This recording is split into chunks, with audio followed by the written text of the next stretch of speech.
Hello, everyone. I hope you're having a wonderful day. I am Asdruboi, the host of the Mother Readers podcast. I hope you enjoy this episode with my lovely guest, my friend Mue02. We recorded this episode last year, and so many things have changed ever since. When I was recording this and after I recorded this, I got swamped with so many work projects, and then my health took a turn. Therefore, my priority wasn't to do full season two or even edit this episode whatsoever. So now that the season is finally out, I can finally publish this episode with my friend Mue02. So go ahead and enjoy it. Also, you're gonna notice a change in the microphone. This microphone right here that you see is not the same one that I used when I recorded this last year. So even I was editing this and I was like, please put yourself closer to the mic. I want people to hear your gorgeous voice, your gorgeous Venezuelan voice. So enjoy this episode, like, subscribe, and check out what will be coming up next in the YouTube channel. And of course, for season two of the Mother Readers podcast. So enjoy this interview with my friend, the Australian Mue02.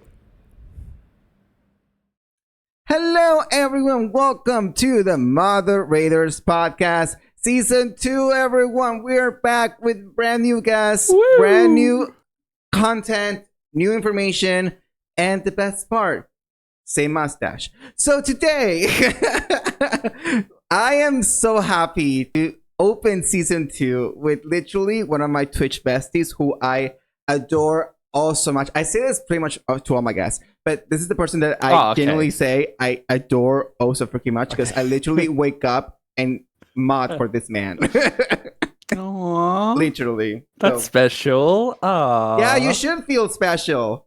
It Damn takes right, time. I feel fucking special. As you should. As you should. But this lovely human right here is from Melbourne, Victoria, Australia. He is a Nintendo and indie gamer who not only is a lovely streamer who now streams more like Animal Crossing, Elden Ring, Stardew Valley, but on top of that, he is known to be a mispronouncer of words, even though he totally feels like he definitely got it right the first time. On top of that, loves saying he's in his era and loves talking about Taylor Swift, Ariana Grande, and I guess that covers it. And on top of that, he is a baldy. Ladies and gentlemen, and everyone in between, welcome to the podcast, Mue02! Woo, woo, woo, woo! Hi, everybody. Hello. It's the Aussie from Down Under. Hi. I'm Mewtwo. Or you can call me Mew as well. I generally go by Mew, but Mew or Mewtwo is fine, honestly. And just in case you are, I think somewhat people got it. Mue02, it's Mewtwo. Like, that's the actual reference. The Pokemon Mewtwo. So many people have known me for a while, right? And they're just like, oh my god, it's like the Pokemon Mewtwo. Holy shit. And I'm just like, yeah, girl. Yeah, girl. Yes. We got it. It's happens a lot. Those type of names where you have to like really like internalize the name for that you go, oh yeah. And it just hits you. Yeah, but it's good. Yeah. How are you, Musef? Welcome on in. I am good. I woke up 2 hours ago. I've already had 2 coffees and I'm just trying to thrive and be sexy this morning. How are you, my love? It's a Sunday. Well, it's for a Sunday. you, it's a Sunday. It's a day of rest. I still have like but not 3 hours left. But wait, what time is it where you are? Actually, it's currently we are recording this on for you is 11 something a.m. For me is 9:19 p.m.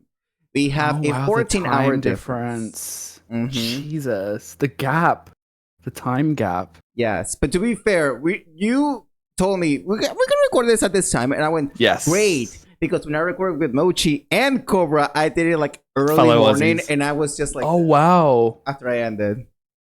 Yeah. Oh my gosh. I don't thrive early morning. Like I can wake up at like 8 or 9 a.m. really good, but anything before 8 a.m., you're asking too much of me. You're asking too much of me.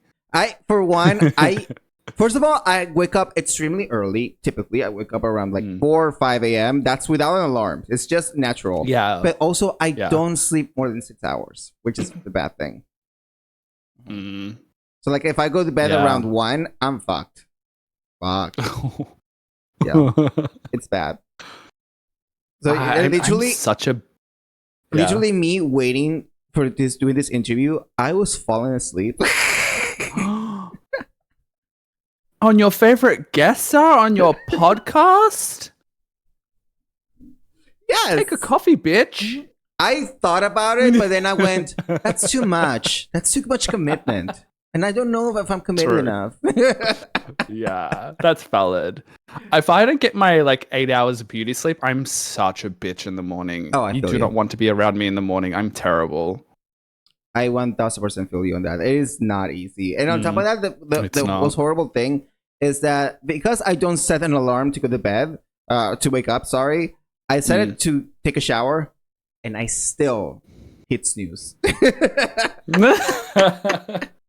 I love that.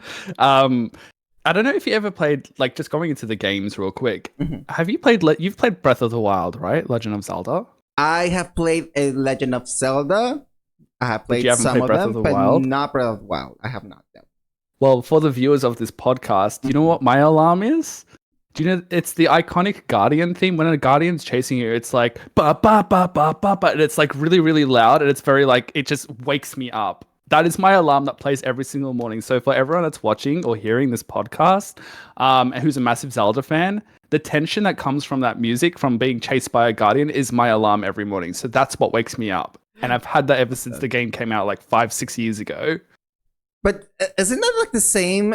Please correct me if I'm wrong, because again, I have never played Breath of the Wild. Isn't that like the type of music that you find in dungeons? And like, because I played Ocarina of Time. Is it that kind of music, or is it just another soundtrack? No. It's like, think something that's like very energetic and like you like it makes you feel like you're on your toes because it's so stressful. That's the kind of music that wakes me up in the morning. Like stressful music.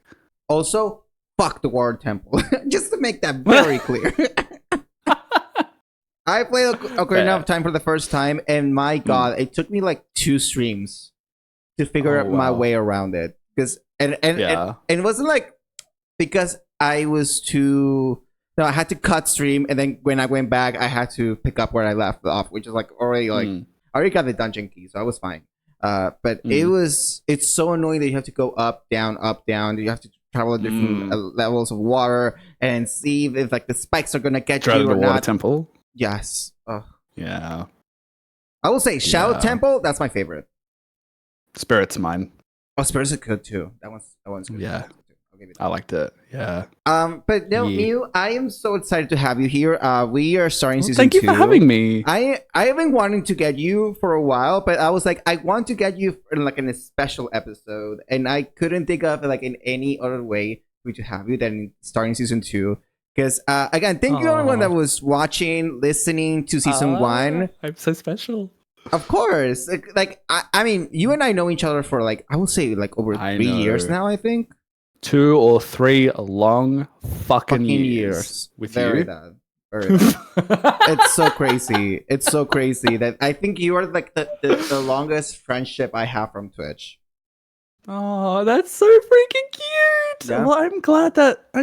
I'm just so glad. Oh, time really flies. Honestly. It does. Because it still feels like I've met you like yesterday. Does that make sense? Like it still feels fresh with you. Like I still feel like I've only known you for like a day, despite it being like nearly 3 years. Yeah, but the thing is that because I feel like you and I are so cool with each other, because we're both very laid back. Yeah, we're both like chill. We don't. Oh no! I love drama, just when it doesn't involve me, Mama. Yes. No! Don't get it twisted. I am a gay who loves drama. Yes. Just don't involve me in it. Yes. I'll go in the corner, and whoever is hashing it out can hash it out. Don't involve me. Very that. Yeah. Others, I'm down for because I can gossip and talk shit. For me, when I get involved, I already got mine this year. I'm good. Yeah. When I get involved, I'm just like, oh god. Oh yes, very that. But I want to know more about you, Musif, because we know each other for 3 years. But sometimes it's always good to figure these questions out, and what we're to do so then in a lovely podcast. So tell me a little bit about you growing up. How was little Mue01 like? told you we don't talk about Mue That's 1. so true. I'm so sorry. I told you. That's like the golden rule of our I'm friendship. so sorry. Oh my god, I completely. Gosh, I don't know where to start. Like, do I start from like kindergarten Mue? Do I start from teenage Mue? Like, I've gone through. Like, okay, let me ask you this. Because you're from Melbourne, Australia. Yes, no, I'm saying born this and bred incorrectly. Melbourne. Melbourne. Thank you. That was awful. That was an awful. You sound like an American. Melbourne. Melbourne. Listen, I can't be blamed. I learned how to speak English in the United States way. Valid. Okay? Valid. But were you in Melbourne your entire life, or did you end up? Yeah. Going, like how was your growing up like? Yeah. So I'll just start from like early Mue lore. You're gonna get some very early Mue lore. So not a lot of people know this about me, but I'm actually Middle Eastern. So yes, I was born here, but my background is Assyrian. It's very important to denote the difference between Syrian and Assyrian. They're two different languages and two different cultures. And like the reason why I mention this is because when I introduce myself to people, they're always like, "Oh my God, you're Syrian?" I'm like, "No, baby, add the word As to the front of it. It's Assyrian. That's how you remember." We're an older culture. We've been around for a long time. I'm pretty sure we invented the beer in the wheel. I don't know. Like, we're talking like Jesus times at this point. But that's where I come from. Like, my long line of descendants are Assyrian. So we don't actually have a country anymore because it was like overthrown like many, many, many, many years ago, like hundreds and hundreds of years ago. But my parents, my grandparents, my long line of descendants, we're from Syria. So my parents actually migrated to Australia, I think in the 70s or the 80s. And so I was born here. But my background's Assyrian, which is just funny because look at my complexion, look at my skin. A lot of us are a lot more, tanned. And then there's me, who for some reason came out as pale as shit when I was born into this world. I don't know what happened. I don't know, but that's our genetics. That's what I have. But I'm Assyrian Australian. So yeah, so I was born here. My background is Assyrian. But I've been in Melbourne all my life. I was born and bred here. So I'm a mix of Assyrian and Australian. And also, it's funny that you mentioned the difficulty in English because myself growing up, I had to be put in like additional ESL classes, so English as a second language. Yeah, so like in grade prep, I was just struggling speaking English. And do you know what? I think that's probably the reason why I'm such a serial mispronouncer of the English language. Sure, that's the reason. Yes. Hey. Sure, yeah. Well, I would, in my head canon, that's the reason why I struggle with words a lot. Okay, let me have it. Head canon. We're going with that version. Yes. Yeah, so growing up, like I struggled with like the English language as well up until like maybe like grade 1 or grade 2. I had to be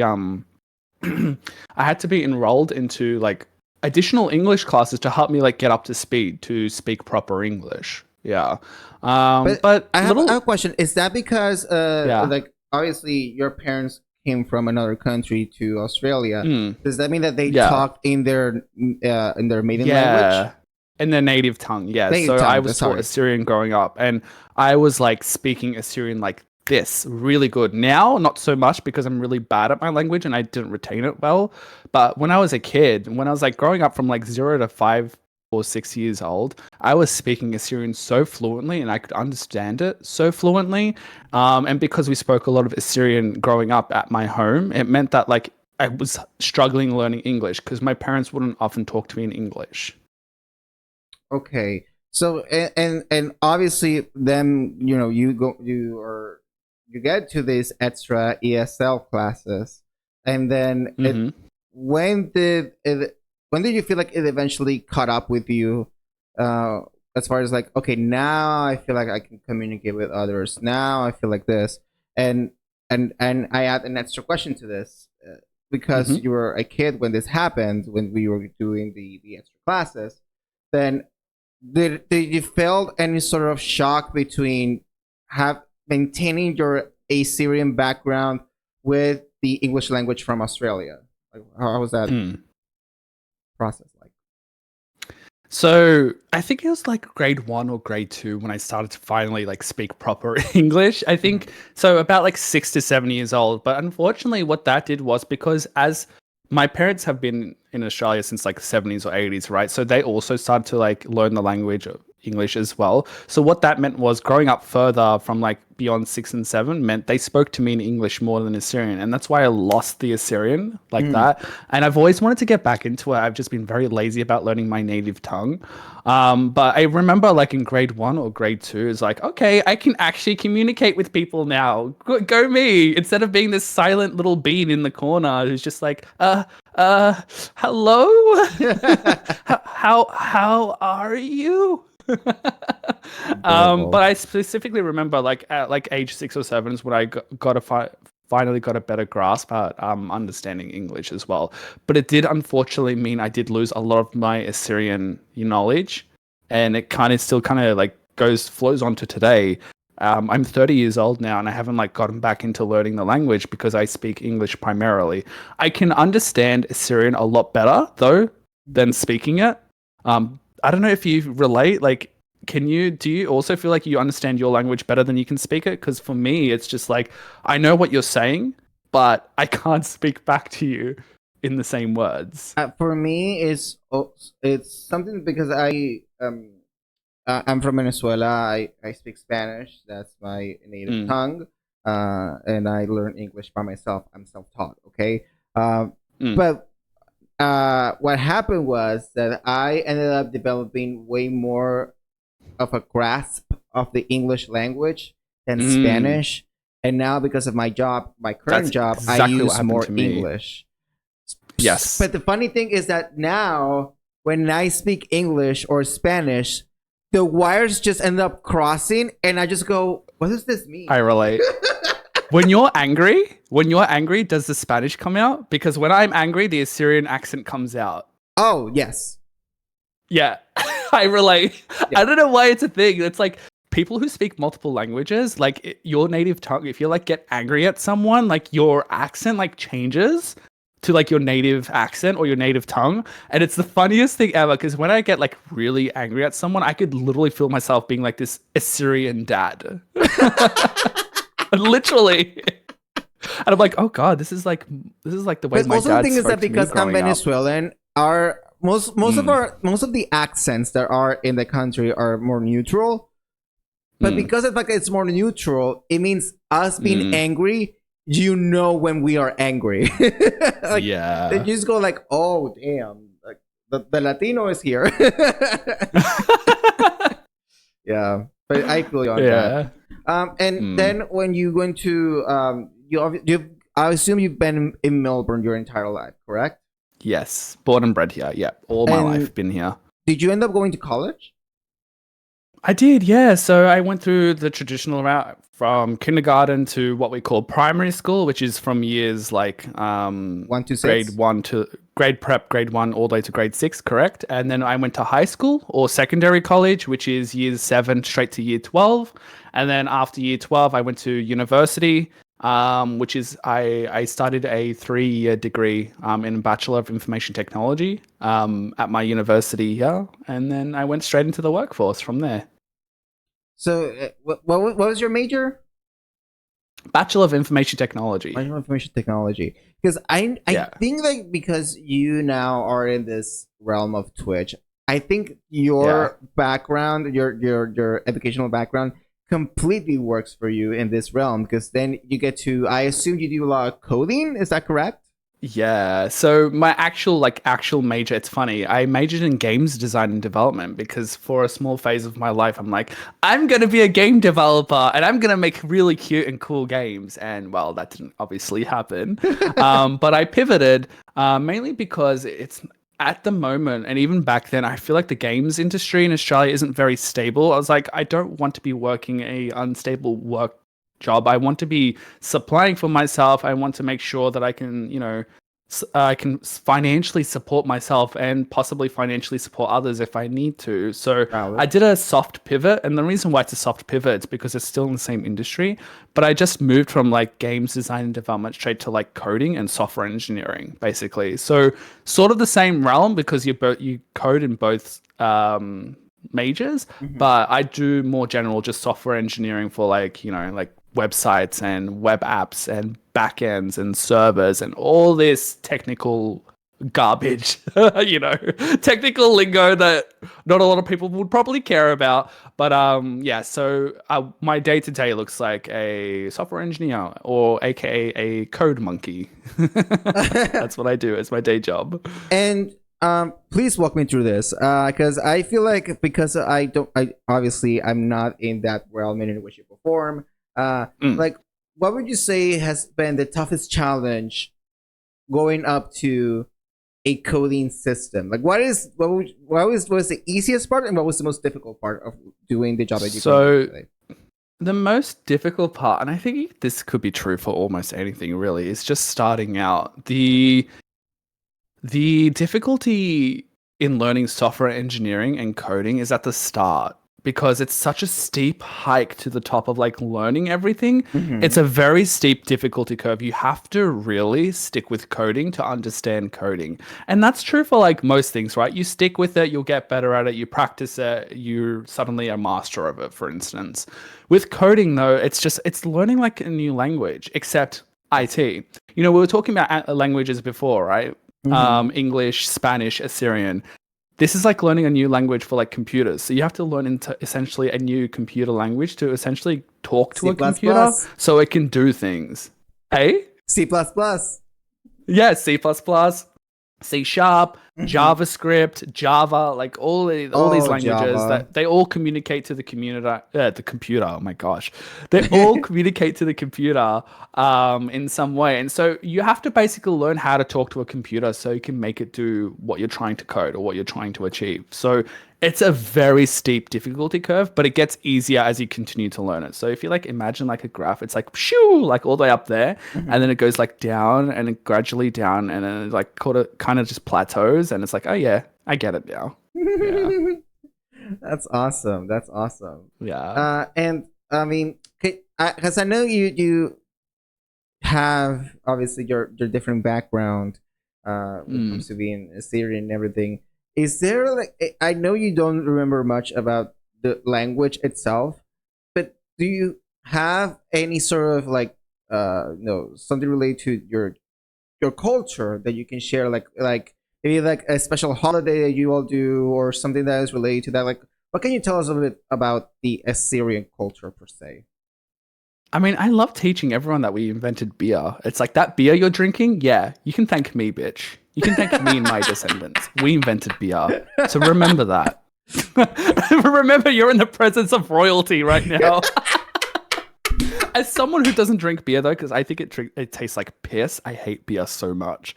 So at the end of the day, I actually don't care about beer. But I think it's like a really fun like fact to tell people. But like, hey, like, we invented beer. The reason why beer is so like, well developed is because we had the knowledge that we imparted to like the rest of, histories and other cultures throughout history.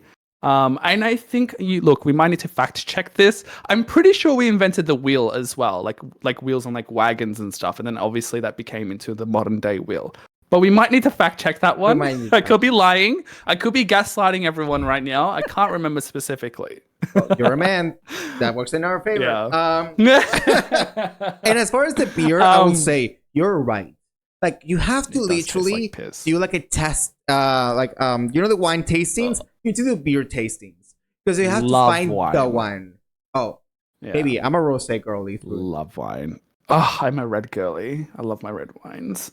Because I like sweet. I like sweet things. Because that way when you're sweet, I get drunk real fast.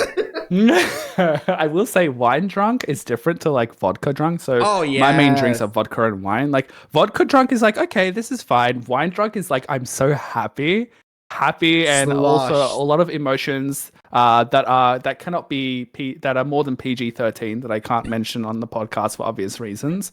But I do love being wine drunk. I do love being wine drunk. Yeah, I don't love the wine hangover though. Ugh, no. Worst. Although I did learn. Okay, tip for everyone. I learned this, and this is so weird to learn this from somebody. I learned this from Flavor Flav. Yeah. That if you're drunk or hammered and you eat bread sucks up the alcohol from your system. And I went. I'm sure it does. Yeah. From all the sources I could learn this from, it was Flavor Flav. Flavor Flav. Thank you, I don't know who told me that. I think it was just common knowledge from people. Like people would just pass on that information to me, like, oh yeah, if you want to like not get too drunk tonight, just eat lots of bread. I'm like, yeah, okay. Literally. But I think the primary rule around it is just if you drink on an empty stomach, you're going to get drunk a lot quicker than say if you had dinner beforehand. Yes, but also like when we say bread, don't think of burgers because. You have like meat. But I love burgers. I know, but like the thing is that with meat it's so heavy, and meat can get you a little bit gassy also. So that combination with the alcohol, it will not bode well. Just eat the bread. Just raw it out with the bread. Just eat the bread. Yes, just eat the bread. Yeah. So before we go on a little break, I want to ask you one last thing. Yes. Can you please illuminate us on when did your passion for art and drawing begin?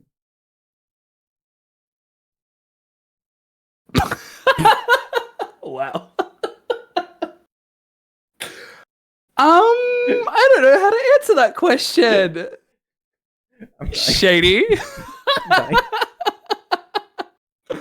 I do miss it though. So for those who don't know, I used to run a little thing on my Twitch where I would draw a Pokemon, but badly. Yes. And so I'm not an artist in any way, shape, or form. Like I told you all, I went to college for information technology and coding. So drawing was never a thing for me. And so on Twitch, I used to have a badly draw a Pokemon redeem where a viewer would redeem it.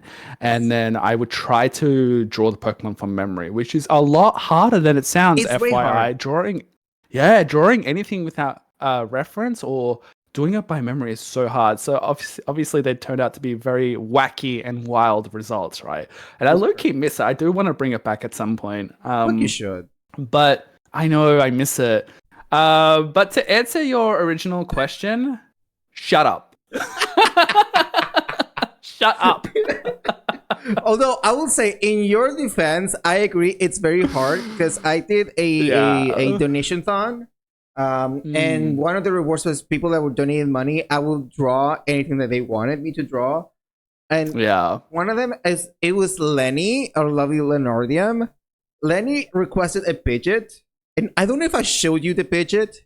It is cursed. It looks nothing like a Pidgeot. I feel like I might have seen it. Yeah, I'll share it with you after we finish the interview. That way you can see oh. So yes, I understand you. And also, I redeemed it for my birthday.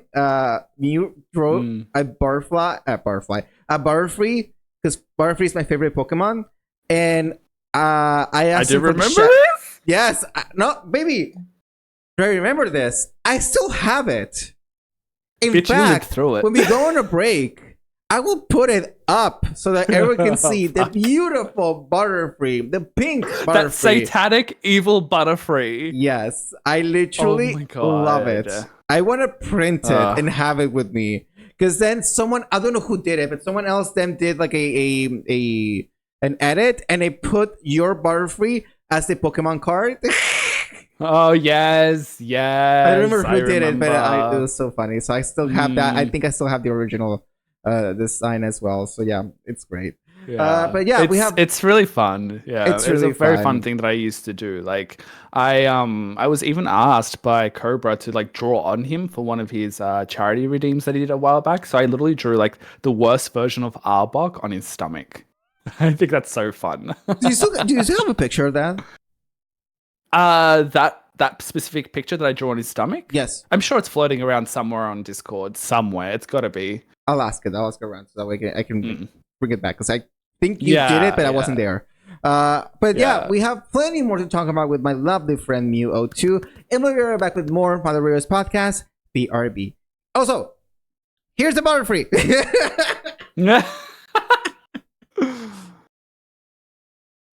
And we are back with more Mother Rears podcast.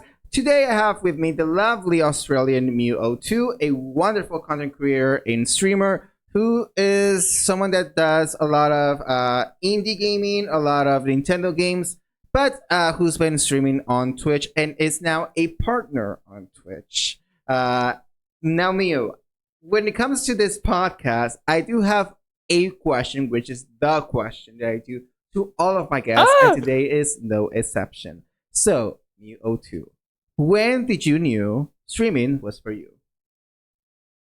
God, that's like such a big question because like it's not something that you learn the first day that you go live. It's not like when I went live the first time, it's not like I was like, okay, I'm gonna be a content creator, I'm gonna do everything. It's like so like when I first started out streaming a very long time ago, so I think I started streaming in about October 2022. I'm pretty sure 2 years ago. And so I started with like Deep Rock Galactic, Rocket Stone for the viewers who love Rocket Deep Stone. Rock Galactic. Rocket Stone, mate. Sorry, that's like the Aussie version. So like I didn't know what I was doing. I was like, I'm gonna hit the go live button and we'll see who comes in and we'll have a good time doing it.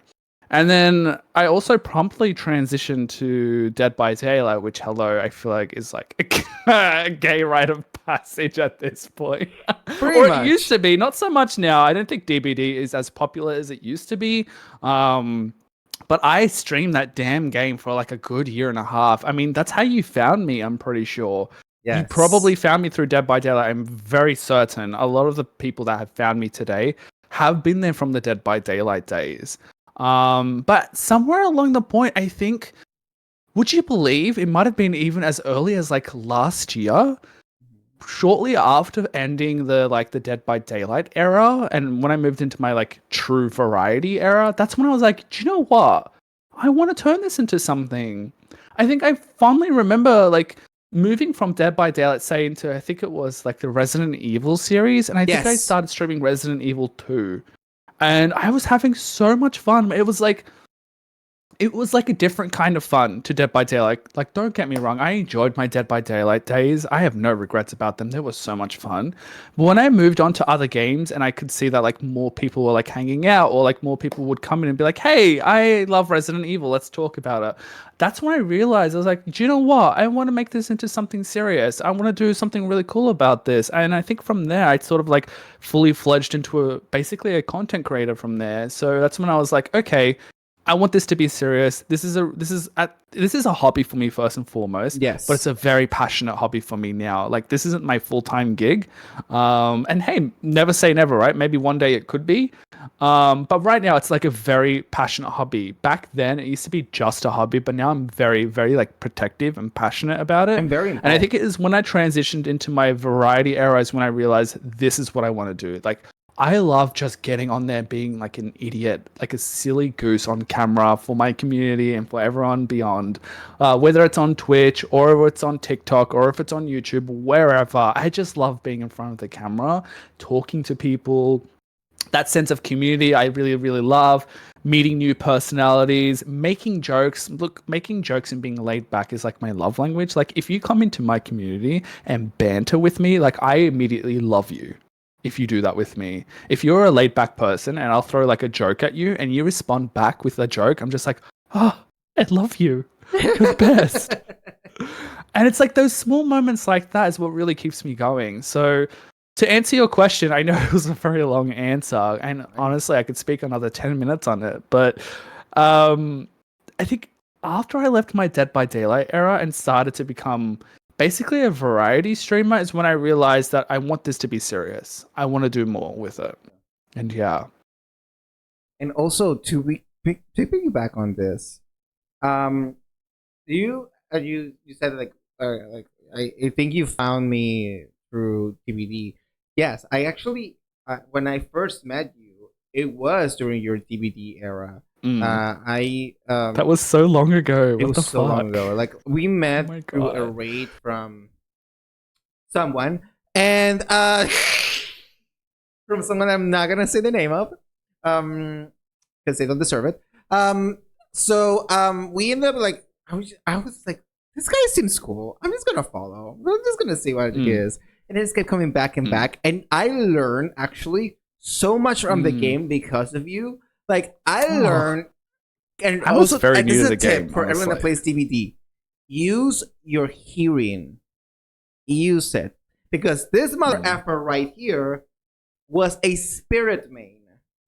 And this mother effer right here. After the changes, by the way, after the debuff, like she was insane before before they debuffed her. But so I became a main after that. Snatched people. Like they were trying to move away or try to bolt a pallet. He'll be like, nope. And just go to the hook. Like, God, I will say, like, the adrenaline rush from like playing DBD as killer, like, God, it was stressful sometimes. But the times when it just worked out, I miss that adrenaline rush. It was so good. Or like you said, like just snatching people off vaults, pallets, or generators. That snatch, I'm just like, you're mine, and I'm just like, this feels so good. It's great. And it's also, Spirit is such a dynamic killer. Like, and shout out to Behavior, hot. And she's hot too. But like, but the thing is that with her is that you could be insanely aggressive. But there's a strategy to being aggressive with Spirit.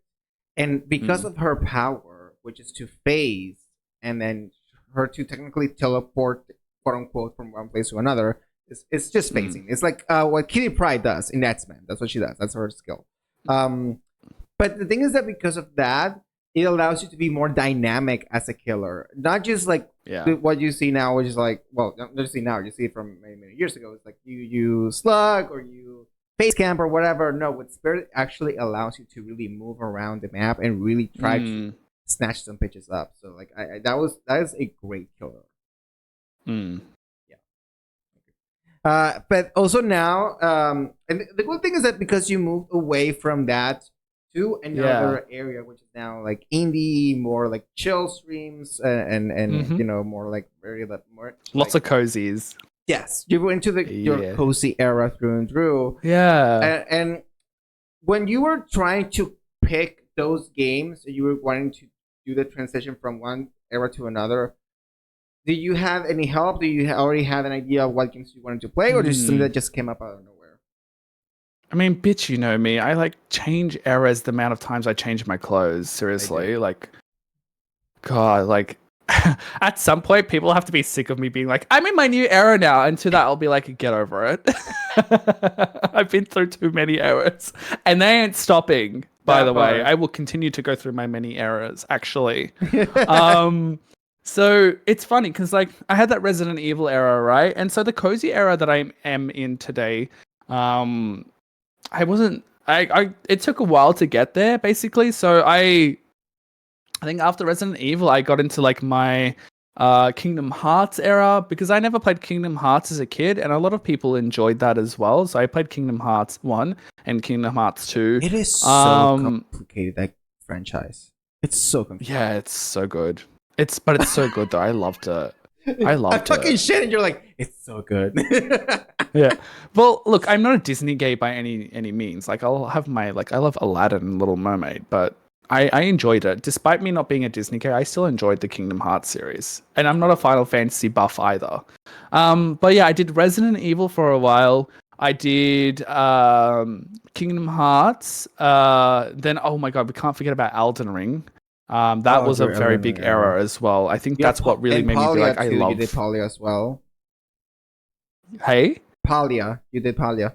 Yes, and Palia. Well, Palia, I was going to get to that, but Palia was the entrance into the cozy sort of gaming style that I'm in today. So I agree. I think it was about like mid-August last year is when I got into Palia. And that's when I was like, all right, Palia. Then I went to Coral Island. Then I went to Stardew Valley, which I still play today. And then I went to Animal Crossing New Horizons, which is a new thing for me as of like a month and a half ago. So like it's just been a natural like jump from cozy to cozy to cozy. And Palia was the one that started it in mid-August last year. I miss Coral Island. It's so good. I need to. Yeah, me too. The guys were hot. Well, everyone was hot. Oh, but as a gay man, the guys were hot. Because you were going for the Blacksmith brothers. That's what you were. That was your name. Was Pablo? Yes. I think it was the name. It was. Yeah. Pablo wasn't giving me my words of affirmation, so I dumped his ass and I went for Mark instead. All you had to say, Pablo, was "I love you" and "You're my honey bun" and "You're my darling," and he wouldn't even give me that. So I was like, "I'm dumping your ass. Bye." I said, "Bye, bitch." I need words of affirmation to live. Thank you. I was Team Raj. I don't know why, but I Love was so Raj. Raj Our is MB legend. beautiful. Yeah. And apparently a non-binary character as well in the game. Yeah, our MB legend of Coral Island. Yeah, I think there might be more non-binary characters, but from what I recall, I think at the time, I think Raj was one of the main ones. Very few. Yeah. But the thing that also is amazing is that yes, you had different eras. Okay. But you went for it. You took the risk of changing one thing to another. And that's admirable because like it's scary to move. It's hard. Yes. It is always hard. I think streamers can agree with me on this. Like moving from your main game to another game, like I don't care who you are or how big your viewership is or who you are as a streamer on Twitch or on TikTok or wherever. Yeah. Moving from game to game is always a scary thing to do because it's like, okay, will my community like it? Will I like it? Can I make content with this? It is a fear that we forever have as content creators and streamers of Twitch. I don't think that feeling ever goes away. Bitch, I still get that feeling whenever I introduce a new game into my community. I'm just like, will people vibe? Will people like this? Yeah. I think it's just a natural thing that we all have. And I think it's a very valid fear for us to have because it's like, we want to enjoy what we're doing, but at the same time, we want people to enjoy us as well. And I think lot of streamers who are listening to this podcast can agree with me on this because it is a very natural fear to have as a streamer and content creator is when you do a content change. And it's just like, people going to like this? Help. Yeah. Yeah. Very that. And the thing that is also scary is that like you anticipate each and every single outcome that may come from doing that switch. And even if it's the most successful outcome, it is still scary because you generally have no idea what it will happen. Girl, but that's because you care. Look, the anxiety that you get from doing this is only because you care. If there's one thing my psychologist taught me that sticks with me forever and ever is that, yes, I highly recommend therapists and psychologists, like brief mental health break. Please go see a therapist. I don't care who you are. If you don't have a lot of problems, if you do have a lot of issues, speak to someone. I'm someone who advocates for seeing a therapist, seeing a psychologist, whoever. Go see somebody because it's really nice to have a unbiased person to like listen to your issues and like offer you help and advice. Biased. Okay. I might have said biased. Too much ass on the brain, I think. Too much ass. So much ass. But yes, I agree. Continue. Like even my psychologist sees a psychologist. Like, it doesn't matter who you are. Highly recommend it. But moving away from that, though, the reason why people feel this way, the reason why you get anxious about this stuff is because you care. We really care about what we want to do, and we want people to care what we do as well. That's why. I agree. And also the thing that is very important as well is that when you starting streaming, you kind of have those moments where you I don't know if you did this. I did this myself, which is I just end up talking to other streamers and see what they could give me as advice. I think I even asked you for advice once, I think. Yeah, I think so, yeah. A long time ago. But like when you first started, who was the person that you had the moment of like, hey, can you answer this couple of questions? Like, do you remember what it was before you started streaming? Who were you interacting with? Honestly, that moment didn't come until much later in my Twitch life, to be honest. Okay. Like, I know a lot of lovely streamers. The streamers that I personally, though, reached out to be like, hey, can I get some advice on like this and this and that kind of thing? There's a few, but depending on the subject, like, there's so many answers to this question. Like in like general like streaming terms, like I'll often maybe like reach out to someone like Philip or Bad Weedo, as we know, who I got to know about like maybe 8 months after I started, or maybe 6 months after I started streaming. Who's love him so much. Special shout out to him. Lovely to Weedo. Love you. And so I'll often like I'll reach out to him and be like, hey, what do you think of this idea? You know what I mean? Also, another special shout out to my baby Ian Watson as well. Love them so much. He is someone who I often reach out to as well and be like, hey, what do you think of this idea? Do you think this is cute? Can you offer me advice on this? Like, those two are like very, very wonderful streamers and wonderful people that I'll often seek advice from regarding streaming and advice. And then also just from like streaming, but not really streaming related. Another special shout out to Buff Boy Games, because he was the first person that I watched go from affiliate to partner while I was just starting out. And I was like, I remember looking at him and like watching him and feeling so inspired by that. Should I ever reach partner, which obviously has happened now, but at the time I was like, should I ever reach partner? I want to speak to Buff Boy Games and I want to get him to review my partner application that you have to send to Twitch before they approve you. That is true. And so I remember reaching out to Buff Boy shortly after I unlocked a partner application, be like, hey babes, can you help me? I was just so inspired by your journey. And I've always said that I always wanted to like reach out to you. Like I've always said to myself, I wanted to reach out to you, Buff Boy, to like help me out with the partner application, because his journey was so inspiring to me. Very, very inspiring. And so I did that. I ended up doing that when I unlocked the application. I sent it to Buff Boy and I was like, please review. And he was like, I got you, babe. I got you. And he was really sweet about it. That's cool. And maybe a shout out to them for sure. For sure.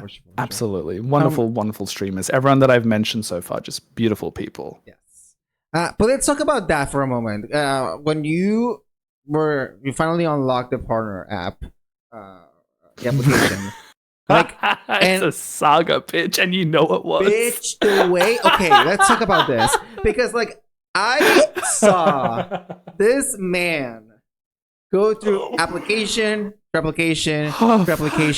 was the most like frustrating thing, because it's like, okay, you have the numbers, you have this, you have that, and then there's one thing then they can reject you from. I think one of the reasons was that you were being rated too much. Oh, bitch, they threw the entire rule book at me. It wasn't even just that. I got the entire rule book thrown at me. It was insane. Like, and obviously, I'm looking at it from the mod perspective, because well, I think it's obvious that I'm not from you. But like from the mod perspective, I was like, oh my god. But what was your perspective as the streamer getting all these rejections? Like, what were you going through? It was frustrating, to say the least. It's really frustrating it was very frustrating at the time. And sometimes I look back at it and be like, this was annoying. And it's funny because I have been given so much opportunity from Twitch themselves this year, which we can touch on very soon. Yeah. Which makes me think, hey, you know, all these beautiful opportunities you're giving me because you see something in me. Hello, where was that when I was going for partner? Hello?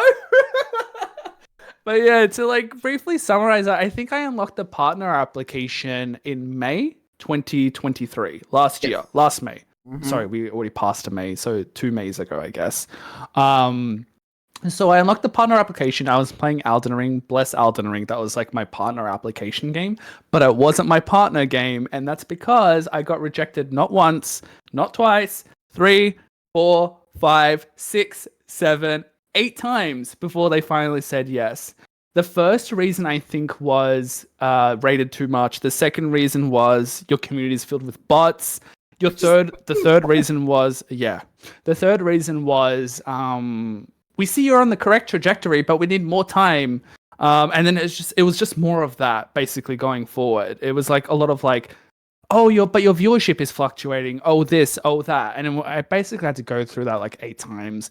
I remember like, I think by the 4th or 5th rejection, I was just so mentally tired by it. And like a lot of people, bless the people that were supporting me through this time, a lot of people were like, oh, don't let it get you down, you know, partner is just a check mark. And at the end of the day, it is, right? It is just a check mark next to your name. And yes, you do get more emotes than, say, an affiliate streamer.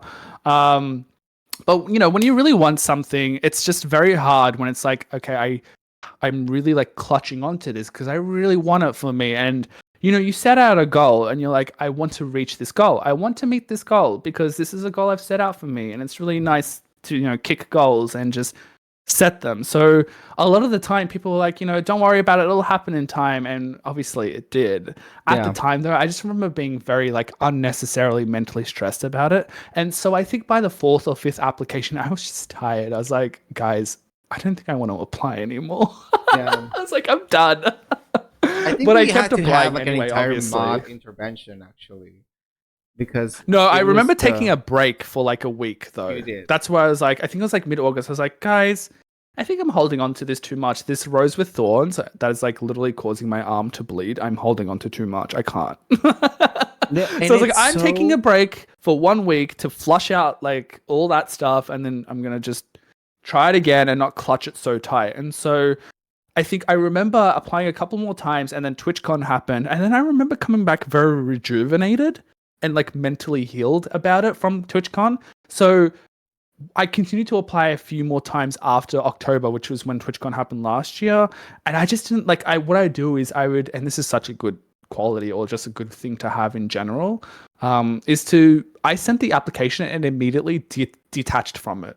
I completely detached from it. I was like, send and forget, because that way you can manage your expectations and you don't have to set them high. So if you do get a rejection, well, whatever, it is what it is. If you get an approval, awesome, that's what you wanted. And so I had to practice learning to detach from every application I sent from then on after I came back from TwitchCon. But finally, 9th application in, after 8th rejections, they finally said yes. And so that was around the time when I got into my Stardew era. Yes. So I love to say that Elden Ring was my partner application game, but Stardew Valley was my partner game. And so Stardew Valley for me will always hold a very special memory in my heart, because that was the game that got me partnered on Twitch. That's true. And the way I was beyond happy. I know. The mod squad of my channel, y'all are so fucking cute. I swear to God. I don't know how I didn't cry. I genuinely don't know how I didn't cry. Bitch, I was crying when I got the approval letter. I was like, oh my God, like my heart was skipping beats. I was like, oh my God, I can't breathe. Like, I'm being dramatic. But like, I remember my heart just beating very fast. I was like, my heart was skipping beats when I got the email back from Twitch being like, congratulations, you're approved for the partner program. I'm like, you opened that red wine bottle insanely quick. You were like, literally, I was like, it's done. Finally. Finally, after eight rejections, we finally got an approval, which was amazing because it did open up more opportunities for me on Twitch. I have been given the opportunity to be on the front page for APAC or Asia Pacific regions, so Australia and other Pacific countries as well, down here. So I've been on the front page for like the last 3 months or so. I've also been given the opportunity to also go on the global front page as well, like the front page of like United States and Northern America and like everywhere. Like practically I was on the front page for 1 day on July 1st, so a few weeks ago from today. And it's like, without being partnered, I wouldn't have been given these opportunities. So I always love to say it's the funniest thing to like go through like, all that turmoil and like rejection from Twitch, because they were probably like, I don't see anything in this stream. I'm not going to partner him. To then be like, hey, actually, we love you and your content. Here's your front page. Here's your front page moment on both Asia Pacific and global. And I'm like, what? This is like a total 180 from the vibe that you guys were giving me last year.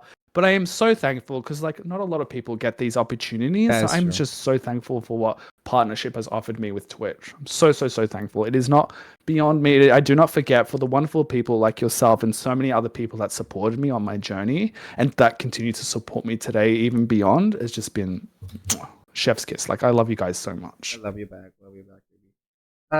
But speaking of who you love, it's time to do a little section that I like to call Mod Check. So in Mod Check, I love at this moment.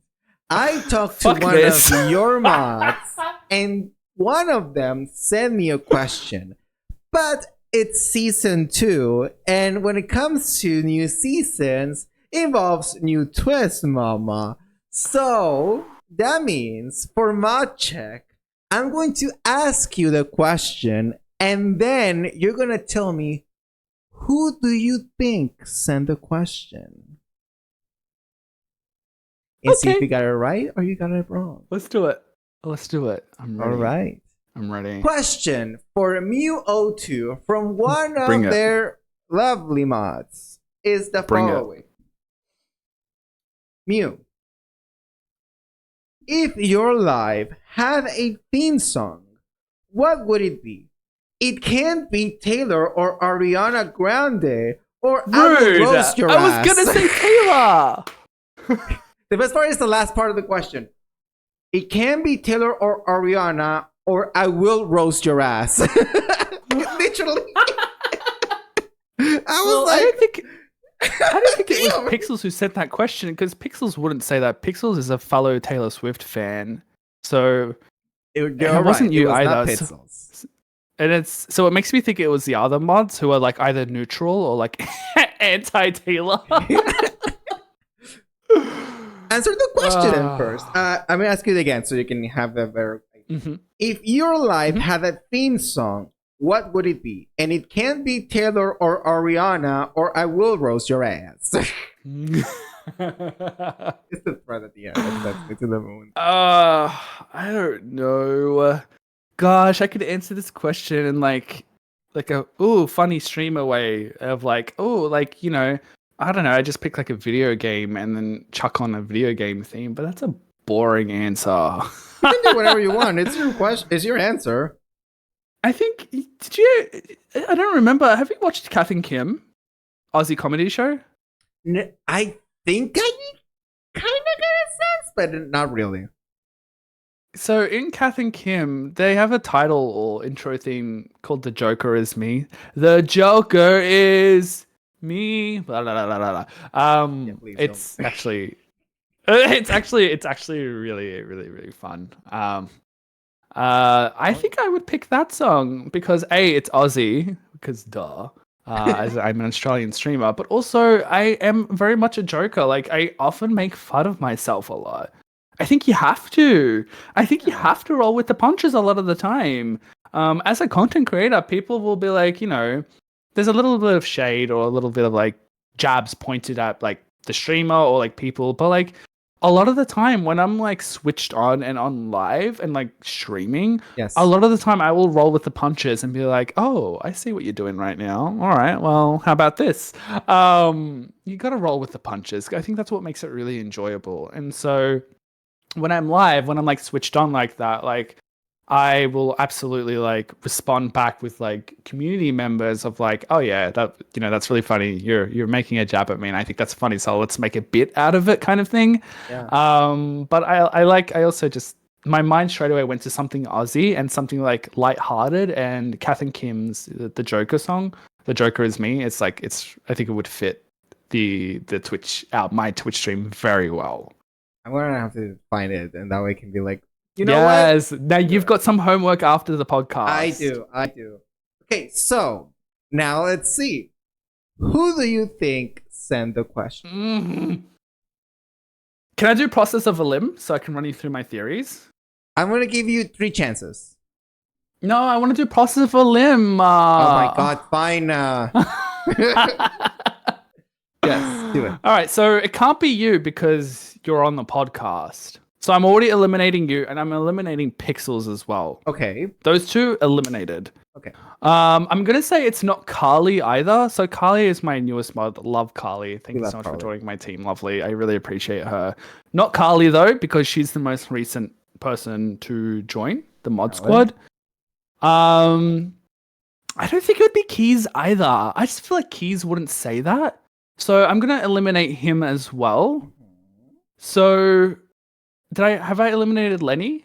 No. I'm going to eliminate Lenny too. I don't feel like Lenny would be the person to also ask me that question either. Mm-hmm. So that really just leaves a few others, So from the people that are left, okay. My gut instinct really wants to say Selena, but that's such an easy answer. Or maybe I'm overthinking it because Selena would absolutely say something like that. Absolutely would do that. But then also so would Scott. So would Scott. Okay. Final answer, Mue. Oh, God. All right. I have to pick. Basically, what I'm trying to say is I want to pick between Scott and Selena. Okay. I feel like it was one of them. I don't know. So, like, fuck. This is stressful. Maybe I'm overthinking it. So, my final answer is only because I don't want to overthink it. My final answer is Selena. You got it right. It was Selena.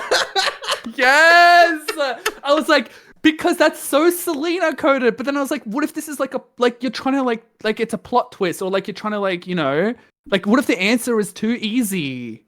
No, it was fully Selena. I cackled. That's why I didn't want to. That's why I didn't want to overthink it. I was like, no, that's probably Selena. Let's not overthink it. That's something Selena would absolutely say, especially the roast your ass thing.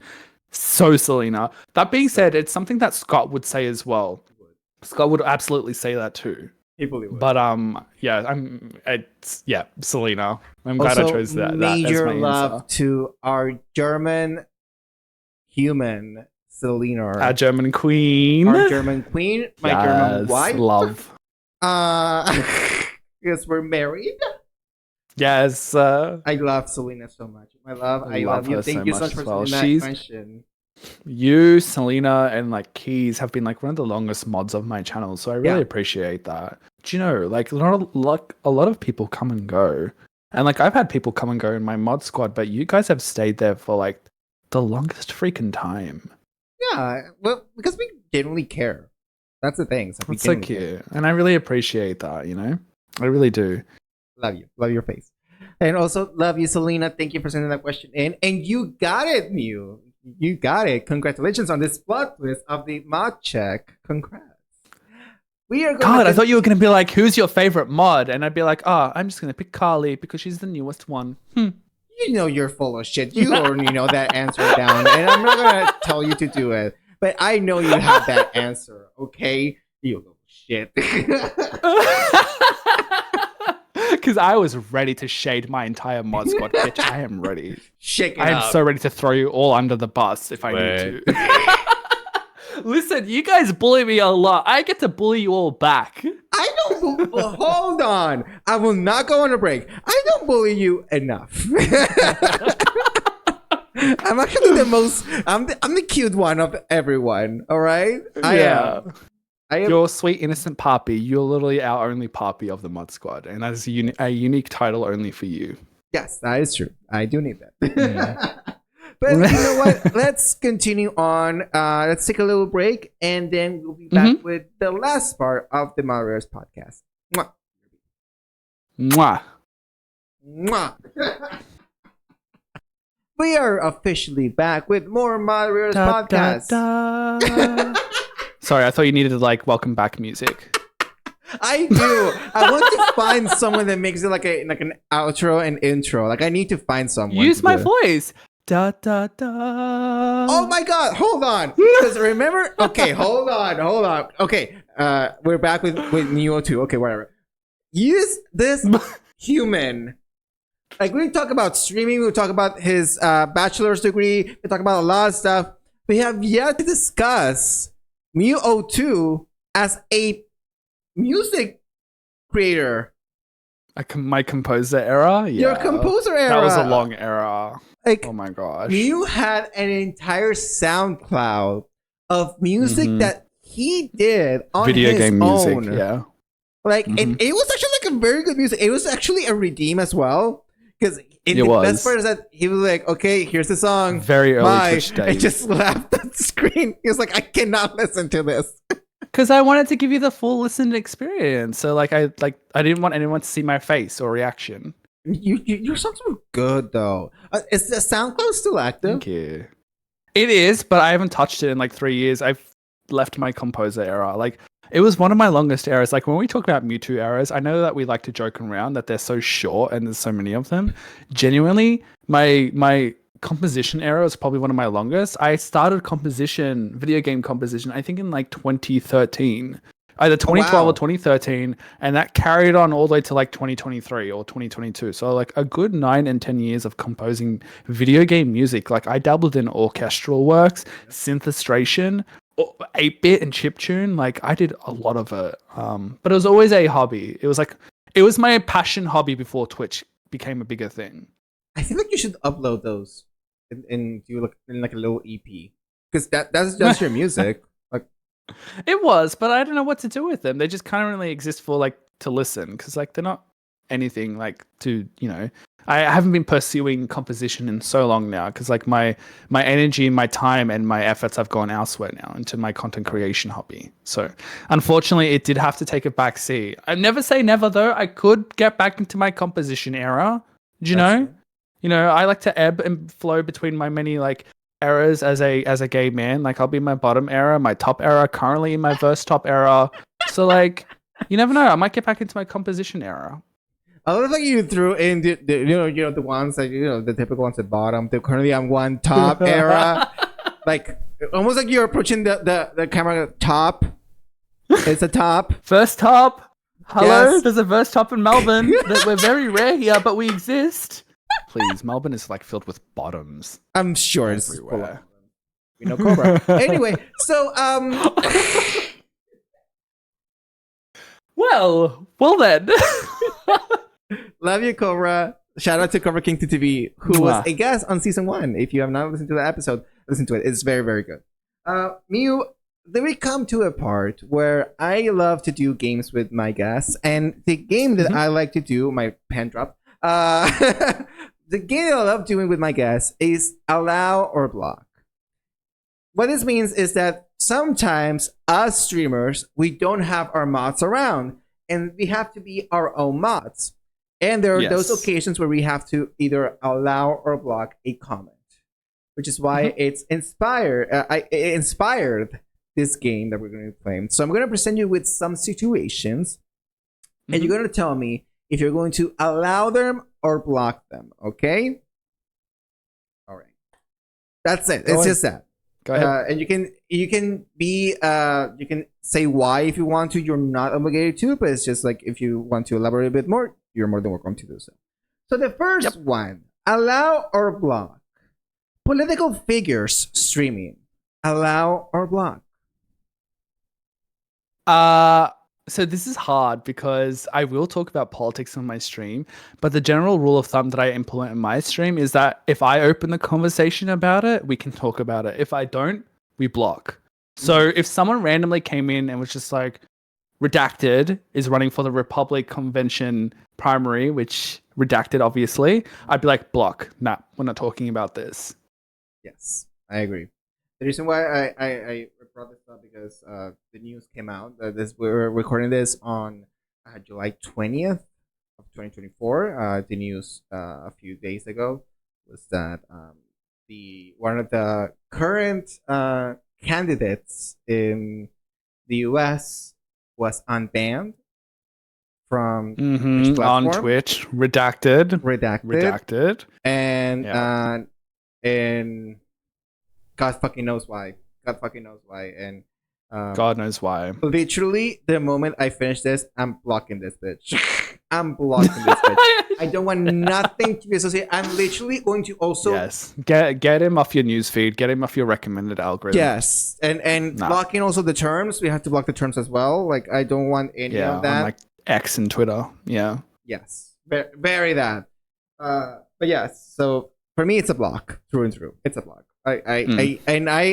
I agree with you. If it's not something that I bring up, I don't like discussing politics on stream. Correct. Because it can get really hot real quick. And and unfortunately, because of my day job, I need to be aware of what's going on in the world because it could actually affect my day job. So therefore, I'm perfectly aware of this stuff that's going down.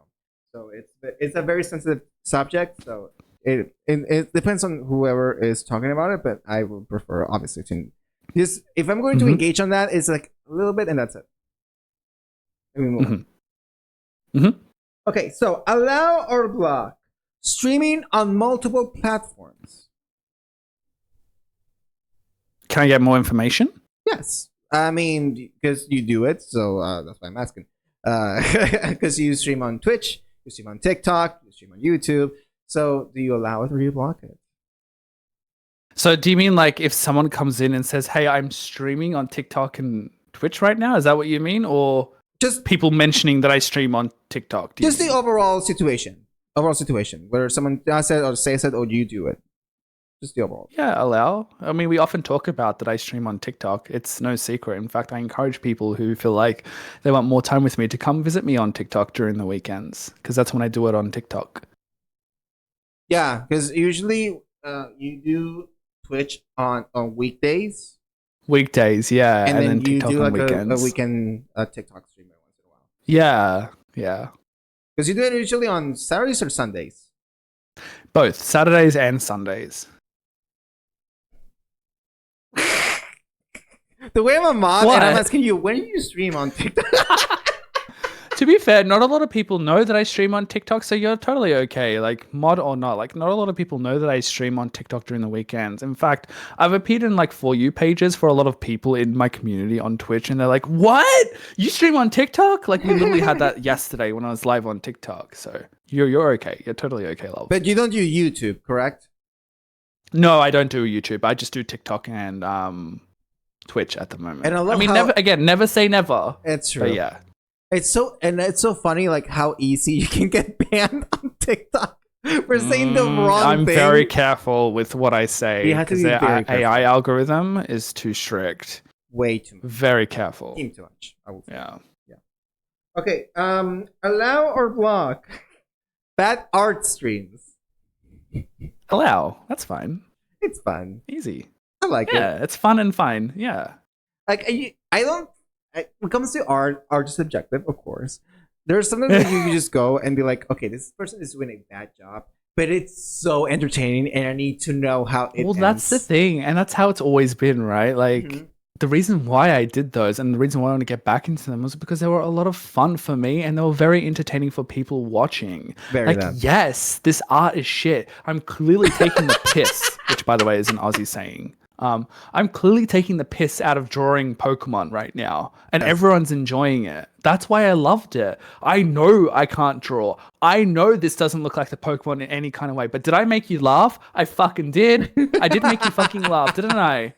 Did I make you have a good time? I did, because that's what I'm supposed to be doing as a content creator.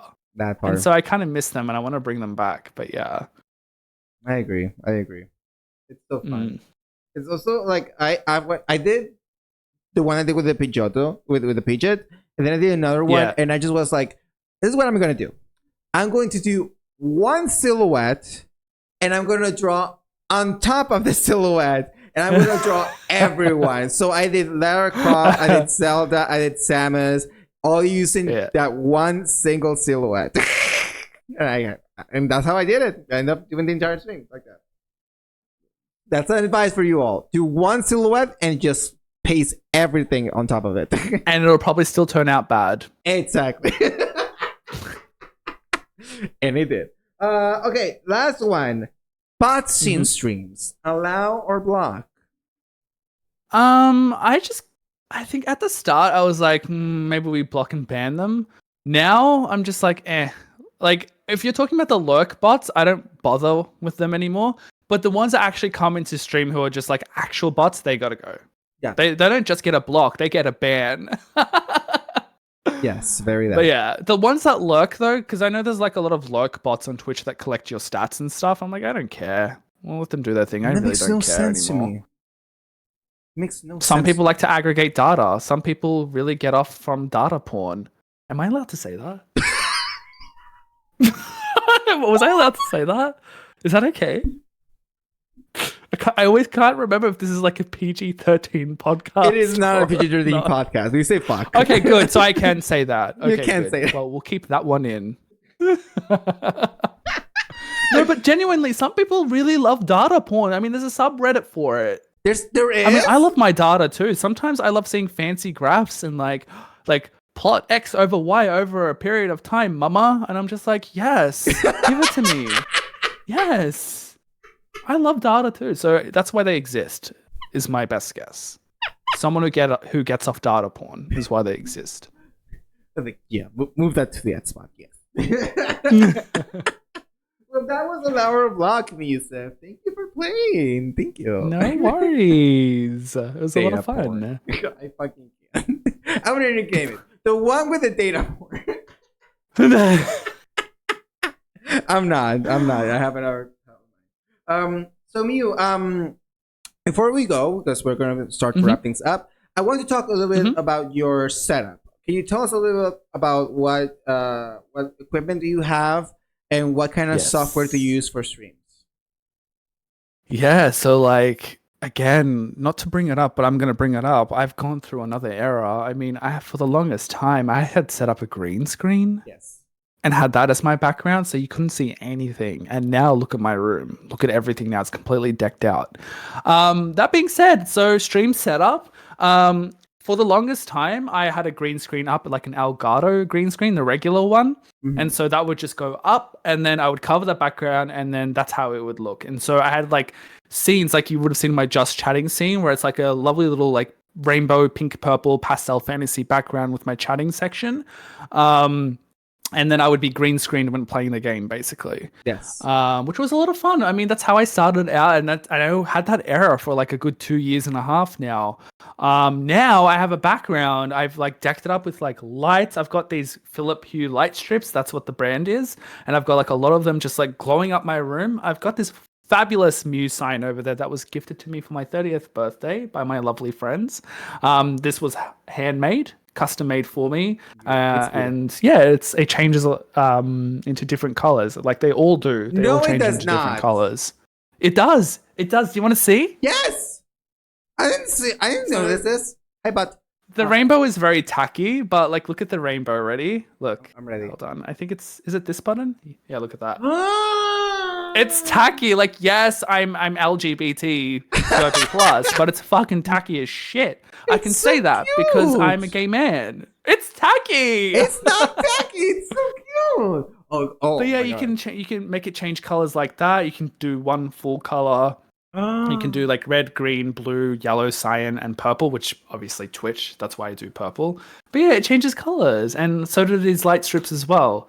But now I officially have a background now. I never used to, but now I do, and I like it. I really like it like this. So that's my stream setup. In terms of like the software that I use OBS.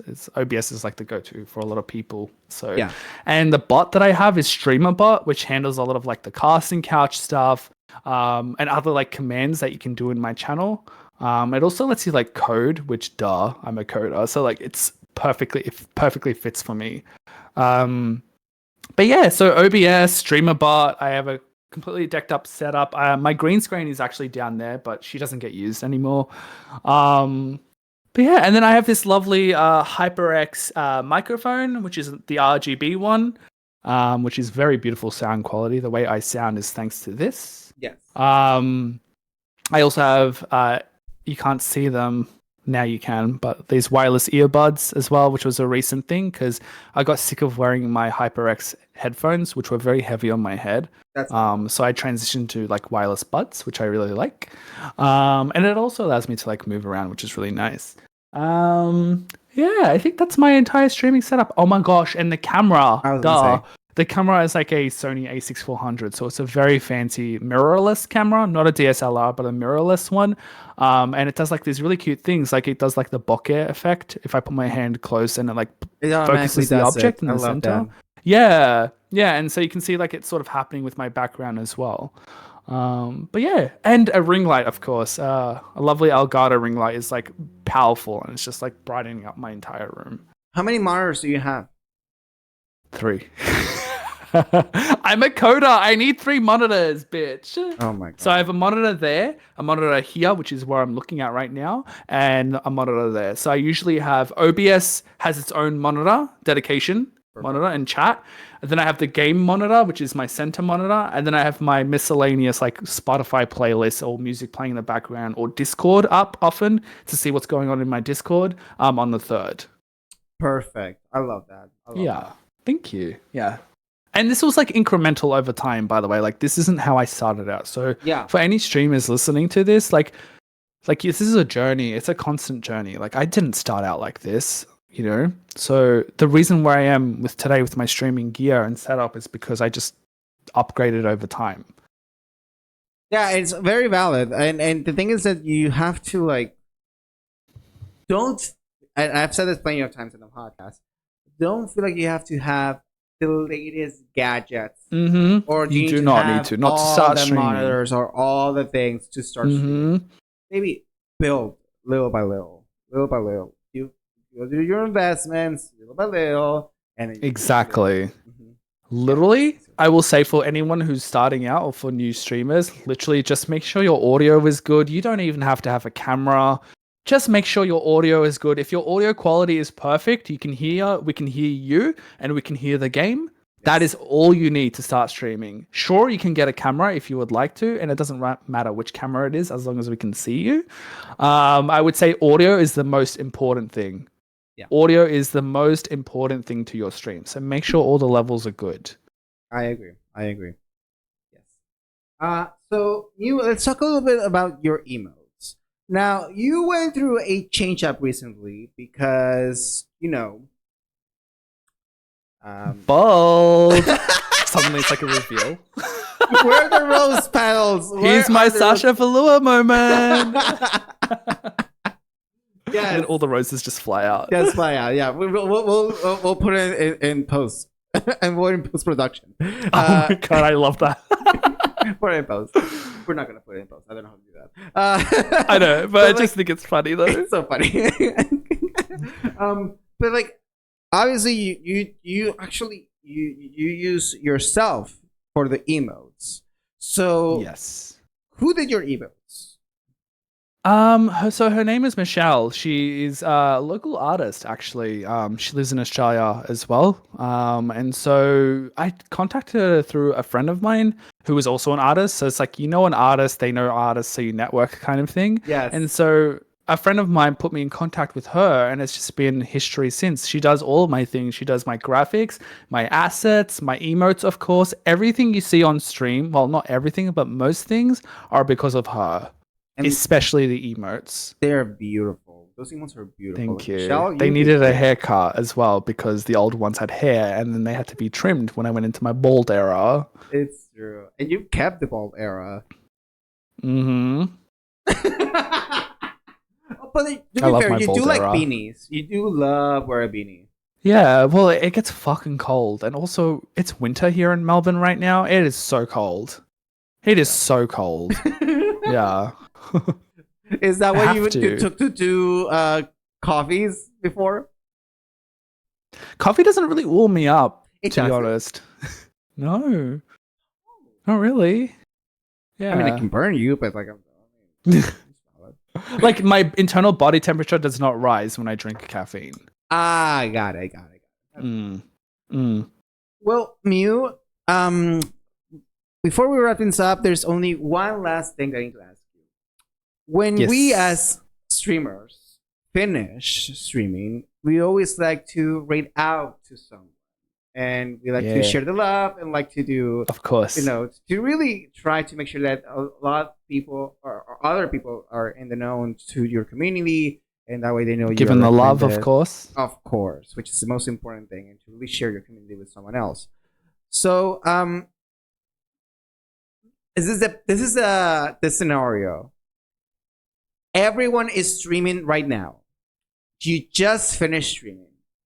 If you had to go for someone, if you had to rate out to someone, who would it be and why? And I will give you, again, plot twist for the new season. I'm going to give you now 2 choices. Okay, cool. Because I can answer this very easily, but also I can answer this in so many different ways. I know. Because, like, bitch, when I rate out, I am always in the mood to make new friends. So sometimes I will always preference, like, a new friend because I love meeting new people on Twitch. You never know when you're going to make a new bestie, you know? That is true. So a lot of the time, I will always rate out to, like, a new person and be like, hi, nice to meet you. But that being said, let's just say in a scenario where I'm in a rush and I need to dump my lovely, lovely community cuties into a lovely streamers community who I can trust to take care of my queer community because my community is very queer dominant and queer focused. Allies, of course, are very welcome, but the allies know that it's very queer forward and dominant there. And so if I'm like in a rush and I'm like, I just need to find a safe space real quick, and if for whatever reason everybody is online and I get to pick 2 people, I know exactly who I'm going to pick, and I name dropped them earlier this stream. One of them is Guido, and the other one is It's Ian Watson. Because I know I can raid into their communities and be like, love you, but I gotta go. Love you, take care of my cuties, love you lots, you know I love you, but I gotta go. Bye. And they're like, yeah, cool, bet, whatever. So I can fully like, they're always happy raids, those 2. They're both adorable. Like I very adorable. Like I'm so happy. I hope I can get him on the pod. But I'm so happy for Guido as well, because it was this year that everyone started to get partnered. Like you got it, Guido got Class it, of Aurelius 2024, bitch. Like, yeah. and Juddy also got it. Like there's Makes so my many heart so cuties that were happy. getting partnered, and I'm like, I am so many lovely proud of all of you. communities. I'm so proud. Of I am so proud too. Yeah, it's been great. And I just have to say, Mue, like I adore you so fucking much. Like you are obviously my oldest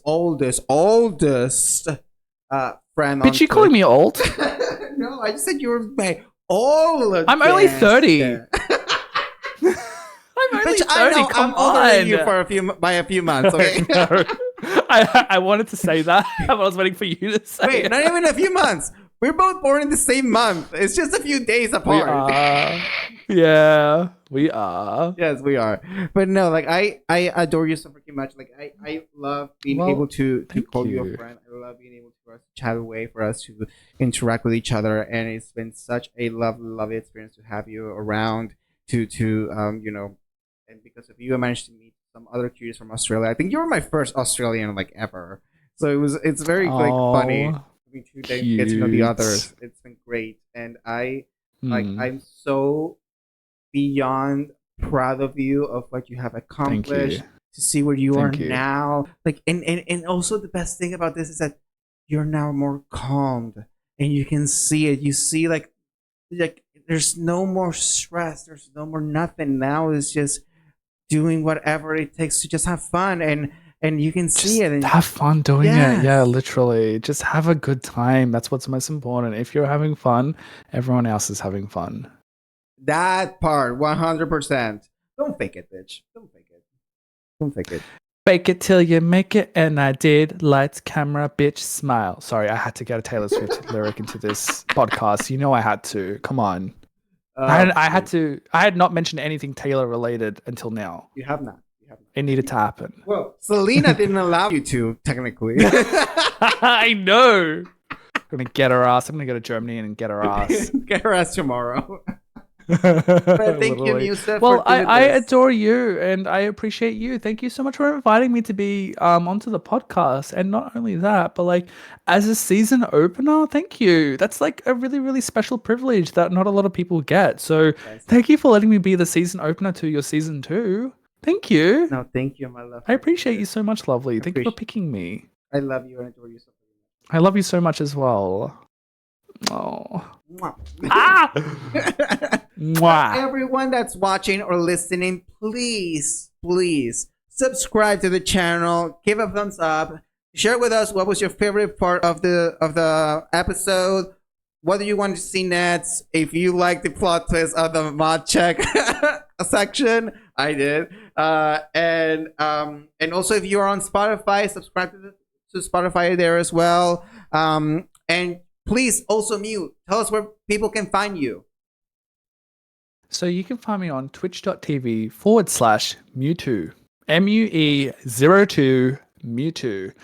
You can also find me on TikTok as well with the same username, but add an underscore at the end because some bitch took my actual username on TikTok. Same with YouTube.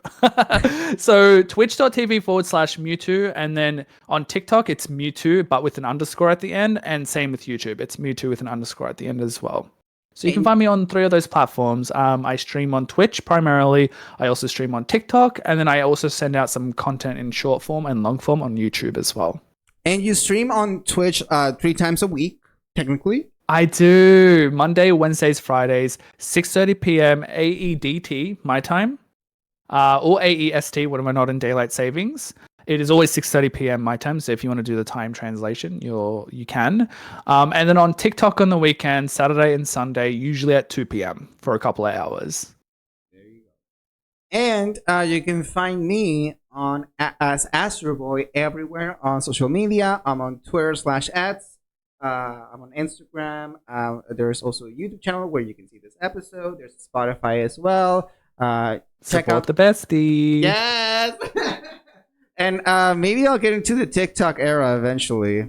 I don't know. We're thinking about it. It's quite fun. If I'm here if you ever need help or advice. But I've been really enjoying streaming on TikTok. I will highly recommend any streamer that's listening to this podcast, give TikTok a go.